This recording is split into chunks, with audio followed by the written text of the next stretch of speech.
Welcome to the podcast of the European Society of Anesthesiology and Intensive Care. I'm your host today. My name is Dr. Andrey Varvinskiy from Torbay and South Devon Healthcare NHS Trust in Torquay, United Kingdom. And today we will be speaking about fiberoptic intubation, keeping it simple. And for that, we have invited Professor Ellen O'Sullivan from St. James Hospital in Dublin, Ireland, to be our expert on this very important topic from any of our viewers across Europe and beyond. Welcome, Ellen.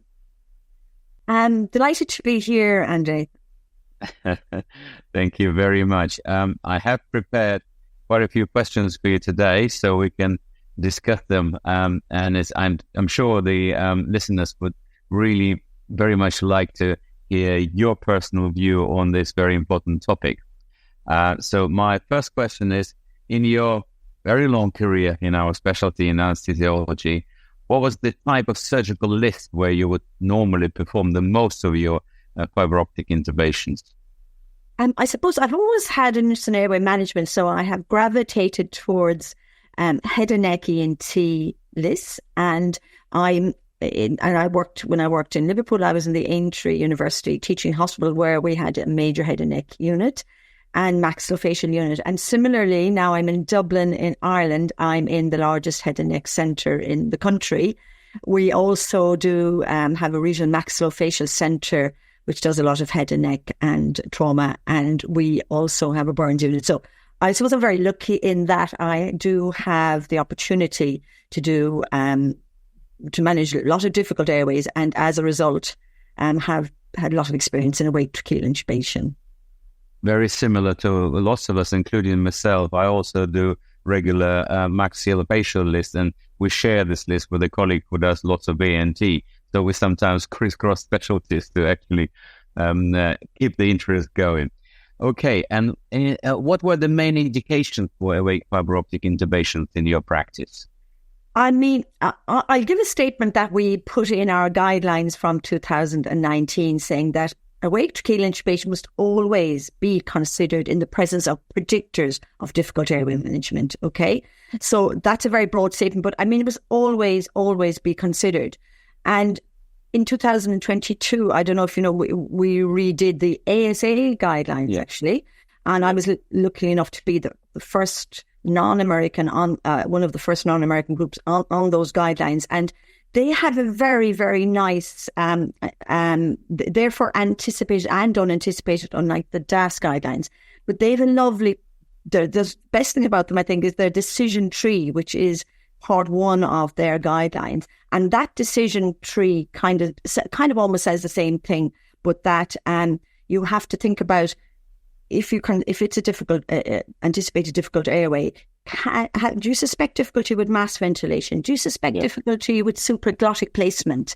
Do you suspect difficulty with aspiration, significant risk of aspiration and increased risk of rapid desaturation, for instance, in an obese patient? So you should always consider it and have a good reason for not doing it.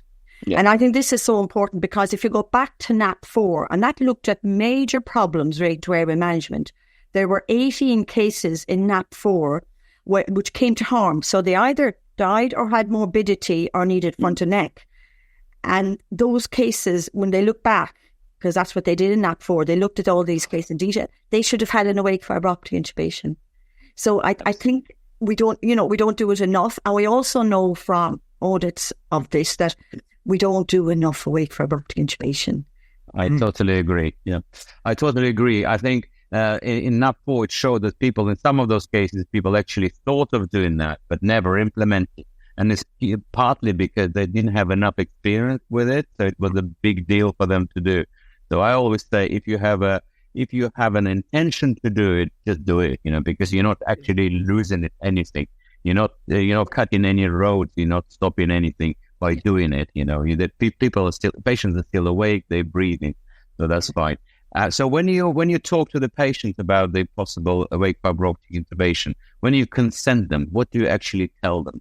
Yeah, it's a very good question because I have this view that a lot of people say then they don't do awake tracheal intubation because patients won't like it. Patients are nervous.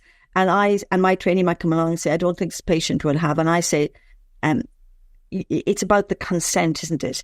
It's about talking to the patients. Obviously, you have to tell them that there is a leaflet which DAS has on the website you can give them to read. But lots of patients don't read those and they're a bit nervous, or even if they have read them, want to chat to you. So you have to discuss it with the patient. And I think you have to frame it in the sense that you tell them exactly what you're going to do. But also, I think I do say to some patients, we have to do this technique. It's the safest technique for you.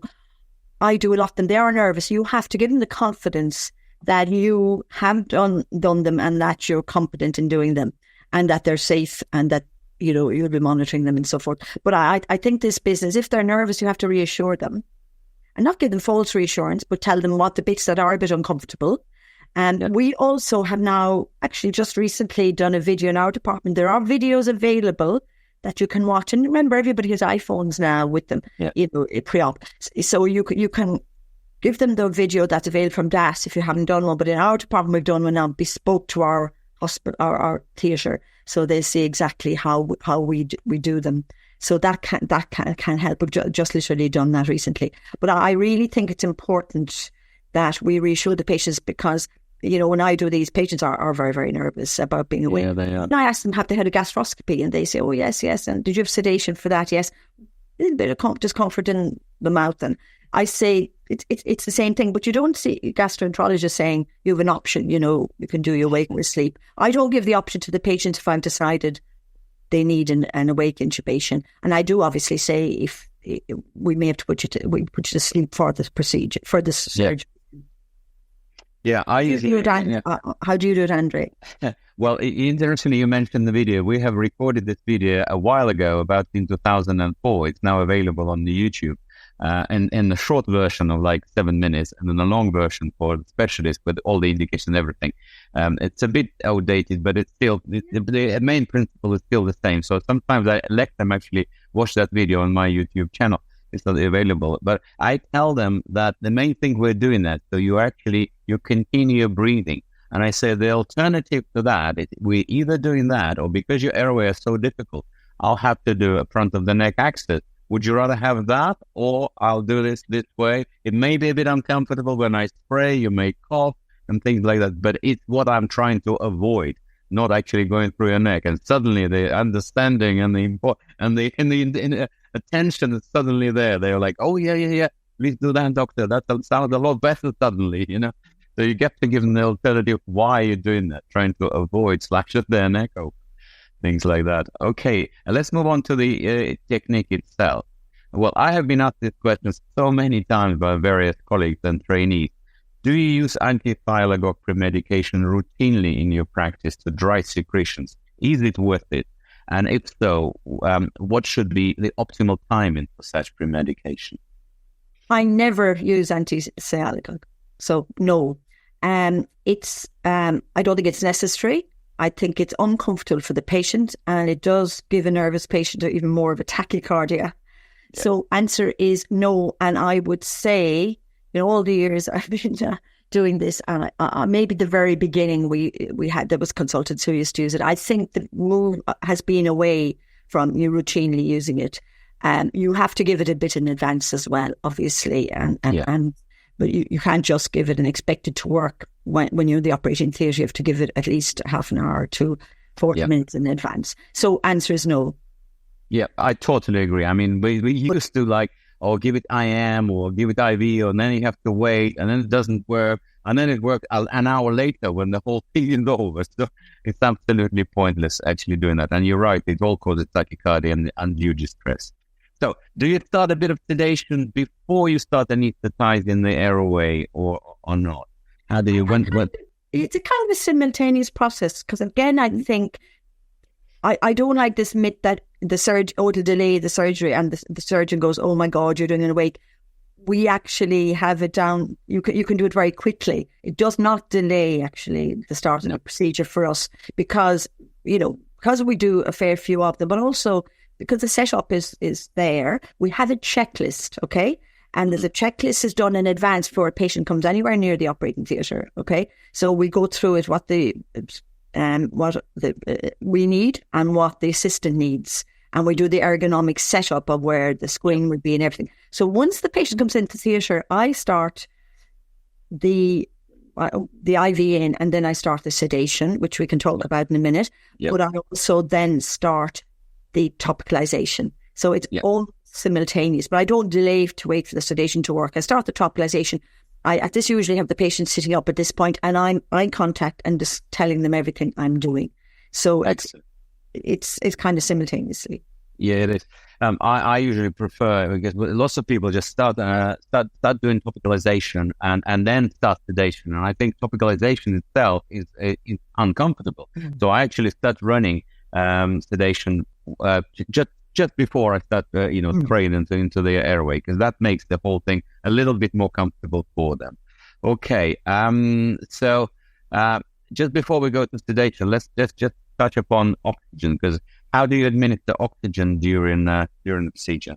What I should say was I start the IV and I start the oxygen. We always give oxygen. It's important. It's one of the essential components of awake tracheal intubation.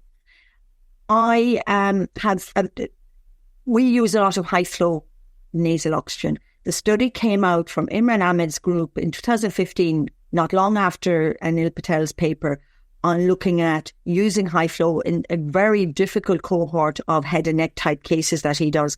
And it showed categorically that it improved oxygenation. There were, I think, 14 patients in that study who started off with quite low saturations. In fact, post-procedure, they were higher post-intubation. Mm-hmm. So high flow nasal is essential in, I'd say, the more difficult cases. It's essential in the stridorous patients. It is absolutely essential in the stridorous patients, or patients with abscesses and things, or the predicted are going to be difficult to awake fiberoptic.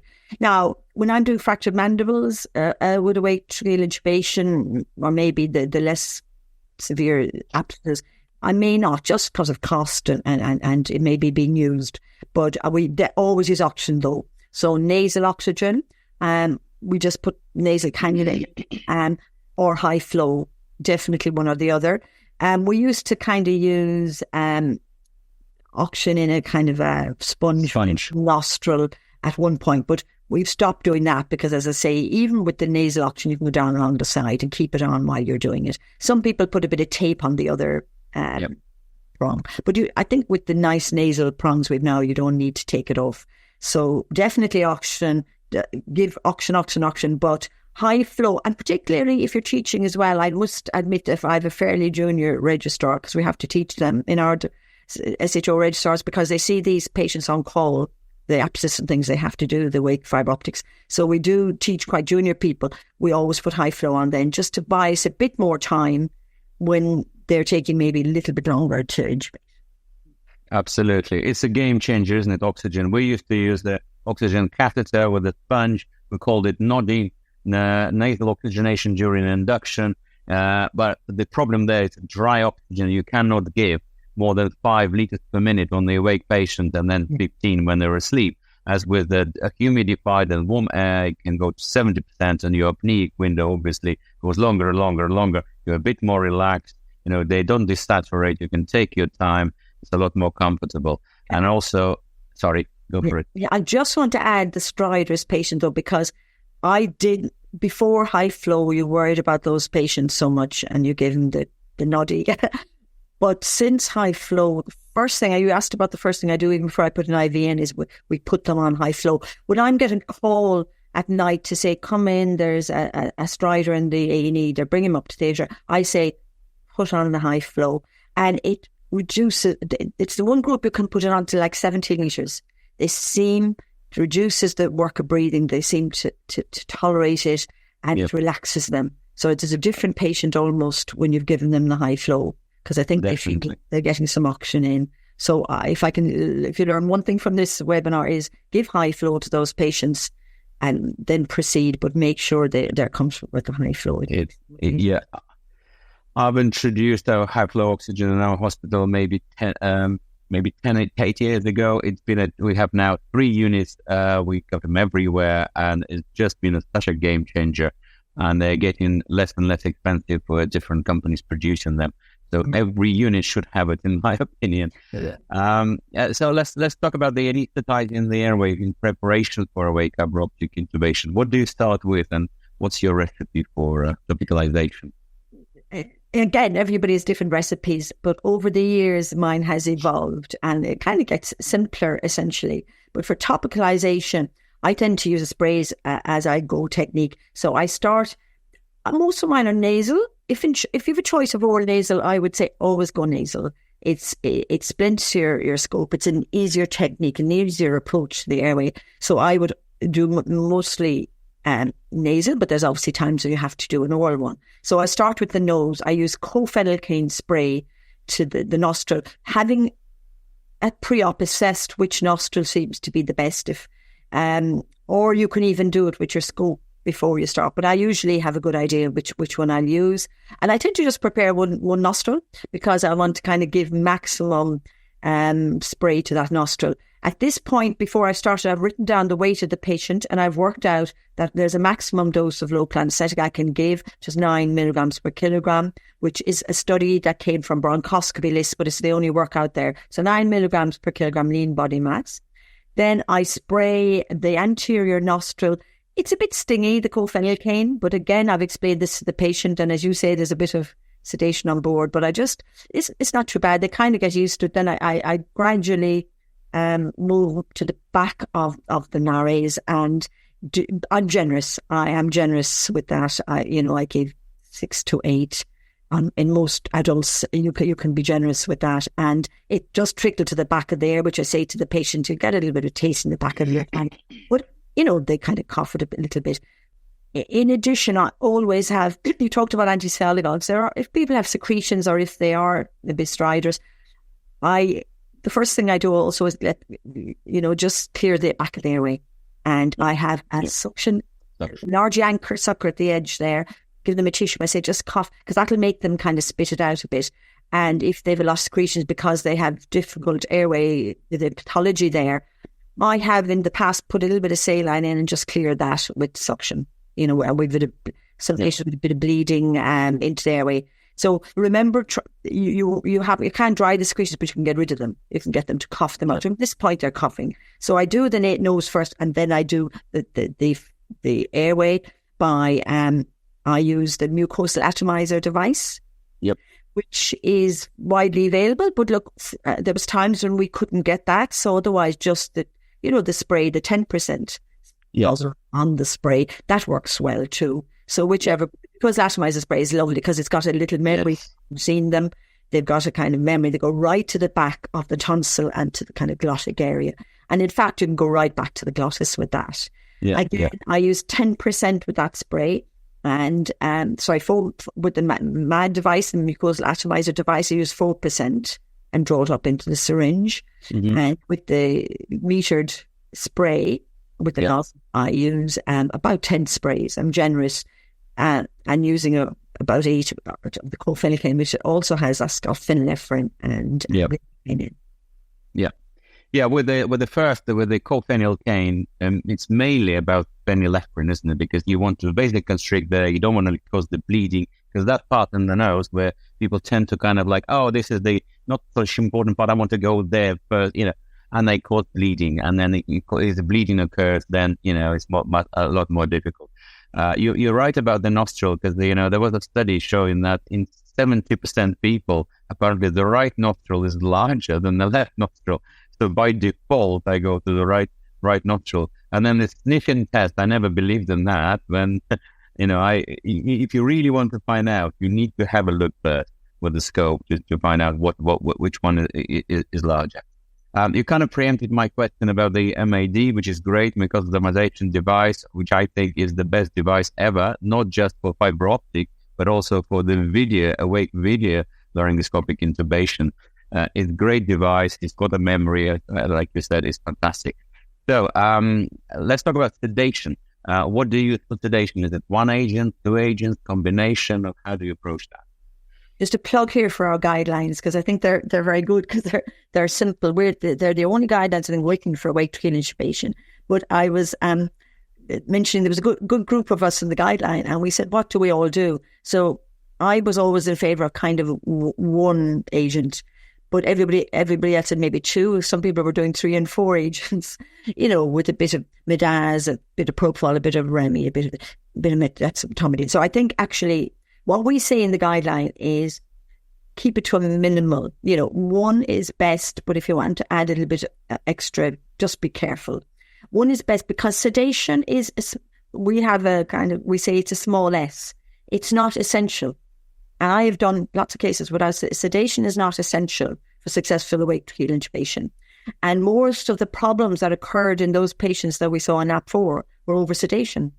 And in the Danish database study, which they looked at awake-to-keel intubations, over sedation, patient gets hypoxic, you're into problems, you do a quick GA and you're into problems, or you lose the airway. So I think it's very important to keep sedation safe.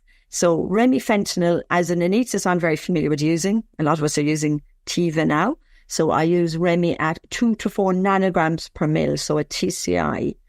I always use TCI because you know what your level is. 2 to 4. I go up to 5 maybe in a fractured mandible in a big guy who's been fighting an alcoholic or something like that. So you can go up to 5, but 2 to 4 does the trick. It's antitussive. I think people forget that. Remi stops, the reflexes. You will not cough at the larynx point level anyway if you have Remi on board. So I love it from that point of view.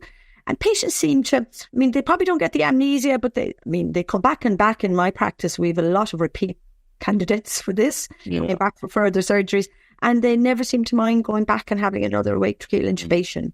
And the fact that people say, it's horrid. It isn't, in fact. I think it's hard sometimes for the practitioner if they're not used to doing them, but not for the patients. They do come back, but one agent, it would be Remi. If you don't have it, which we discuss maybe sometimes, dexmedetomidine has come in now. In places where they have it, they love it as well. I don't think it gives the antitussive effect, but I think it seems to be a nice sedative agent. It's slower, and I have this idea. I don't prolong the time too much in anaesthetic rooms because our surgeons, in fairness to them, are busy. And every time you do an awake, if it's a half an hour or longer, I think we shouldn't mind, but I think we do. So basically, just to say that dexmedetomidine is fine if you're used to it. Adding a tiny bit of midazolam maybe. If I have a very nervous patient, I might give it early before I kind of start everything, a few milligrams, just so that maybe there's a bit of amnesia for that bit. But I don't kind of give a small amount. And adding it later on is bad news. If you have a good 4 nanograms per mil in, and you add even the smallest amount of midaz, you can lose the airway. And then the other thing is propofol infusion. Some people like a bit of that. Again, it's complicated. Have another person watching the sedation. Have another person watching the saturation. Because when you're intent on doing your scoping, you forget about the sedation. You're not really watching the saturations. So we suggest in the guidelines, really have another anaesthetist if you can, maybe more junior person watching.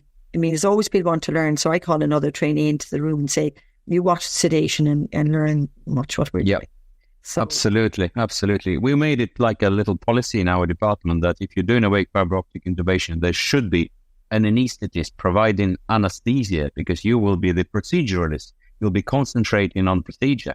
It's like the surgeon doing the operation and the anesthetic at the same time, which, dentists used to do at some point in the past, which obviously ended up in disaster. Okay, so yeah, I totally agree with you. When it comes to fiber optic scope, what do you use these days? Is it reusable? Is it single use? That's a very, very good question, because I think we're at the point where we've kind of moved over, I suppose, since COVID to a lot of disposable equipment. So, I love the Ambu scopes. They're available everywhere. They're immediately available with the nice screen. They are improving maybe, but they are not my first go choice for difficult airways. And I stress this, they are not. The bendable part is a bit flippy, and I think it's hard. I'd be interested in your experience. It's hard to go through lesions or to go around lesions or pathology. So basically, we seem to keep our reusable, rather than disposable. I should have said there, disposable. We keep our reusable for the difficult cases, and we use the disposable, I should have said, for the kind of everyday max facs where there's no pathology there. They work fine, but they're not, and we've shown this numbers of times, they're not as good in pathology and in maneuverability because the tip flips back against a lesion. It is a problem also using the disposables because they are, where do you put them all? We are a huge department. We do thoracic as well. And we have, I'm not sure where they all go to, but we're using an awful lot of disposable scopes. And I worry about it from an environmental point of view. And now there is an issue. We've recently bought a lot of new stored scopes. I shouldn't mention a name, but they break and that is a problem. And that's something we're addressing at the present. Yeah. There are pros and cons, isn't it? We've used reusable scopes for years and years. There is a bit of a process to setting them up, isn't it? You need to put the white balance, you need to put the orientation mark on the right spot, you need to do the focus, you need all this checked before. So it's not quite ready. As the single use, you just plug in and it's ready to go. So in the emergency, sometimes it is better. So we have them on the emergency trolley and a lot of other areas, but we still keep, like you said, the reusable scopes for really difficult cases. So there are many other companies which are now pursuing both routes. So that's interesting to exchange views on that. And do you have your preferred endotracheal tube that you load on your scope? Is there any kind that you really like the best? Yeah. I really like your Flexometallic, the reinforced tubes. And for a number of reasons. First of all, they have a nice slim cuff. If you look at the cuff, it's a nice slim cuff. They are a nice length. They have a soldered connector at the top, which I think is good because that can come off in some of the others. And they're soft, in the nose, and they're a nice length. Now, you'll say, why aren't you using the intubating LMA tubes? We do have them. We do use them. I think for some of the minor long cases, I don't like, the soft tip is lovely for going down. It's a kind of silicone tip and it's nice on your scope because it's very close. You don't have the gap. It's a bit like a Parker Flex tube, which we don't have, but they have a beak that hugs the scope nicely so you don't get caught in the arytenoids. But the problem with the intubating LMA, they do the top does come off them. They're a bit short. And as I said, they're harder to get now as well, because we're not using intubating LMAs anymore. We can get them separately. And recently they've stopped making the disposable ones and they're all reusable, which is interesting, but we tend not to reuse those tubes. In fact, you can autoclave them.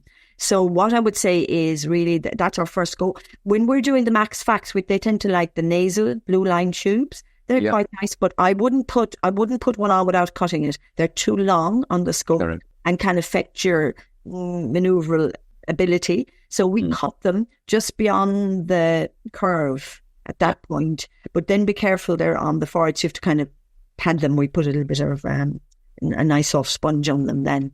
But they're probably the tubes will be used mostly. I think that's it. And the Flexometallic come in every size, so 6 or 7.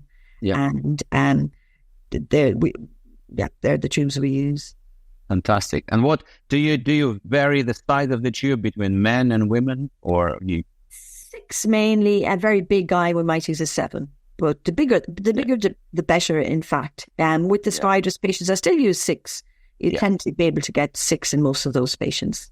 Brilliant. I've stopped differentiating now. I think 6 works best for everybody. It fits nicely, snugly on the scope, because sometimes when you use 6.5 or 7, it kind of wobbles a bit around the scope. So I think 6 suits the best. I use the blue rhino tube for all my max facs because it's nicely pointing up. Yeah. And then if it's really difficult cases, I use the tube that comes with the intubating laryngeal mask because of what I call the pencil point tip, isn't it, of that tube, almost like a pencil point needle, a spinal needle. It just really flies nicely, in my opinion. That's my sort of little thing. Okay, and in your experience, what do you think? What is the most uncomfortable part for the patient? Because most novices think it is actually passing the scope or tube by the vocal cord. No. Do you agree with that? The nose. Yeah. When you're putting the tubes through the nose, they kind of scrunch up their eyes. What I say is, close your eyes. We're just going to do it's going to be a little bit uncomfortable. And I kind of do it in one movement, not fast, but kind of a quick movement, because it's very hard it's the pressure. It's not pain. It's not, you've got lots of vasoconstriction and lignocaine there. It's the pressure. So I just say, close your eyes now. And I think, as you say, 6 tube is better too, rather than a 7 from that point of view. And that little bit, but I explained in advance, there'll be a little bit of discomfort when you're railroading the tube. Yeah. It is railroading the tube, which is, lots of people were, you go to my vocal cords, I'll be coughing like mad. And, if you anesthetize them well, they'll be absolutely fine. So it is the note, be wary of that, and just take your time when you're railroading that tube, and warn the patient that this will be uncomfortable.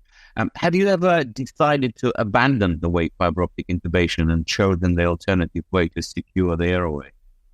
Interesting. I haven't abandoned it, but I have maybe changed route, or one of my favorite things to, which is underdone, I think, and I really think people should learn this first because it's easier. And putting a wake tracheal intubation, as we call it, rather than a wake fiberoptic, you can do with a VL. So I have changed to a VL, but I'll talk about that in a minute. But I've also changed to a supraglottic airway device. You've anesthetized the airway. You and I, if we just spray our throats, could put in a supraglottic now. And you can intubate nicely through supraglottic, because you won't be getting lost. And trainees at the beginning particularly like it, because it won't get lost in the airway, particularly if they're doing an oral fiberoptic, right? Yeah.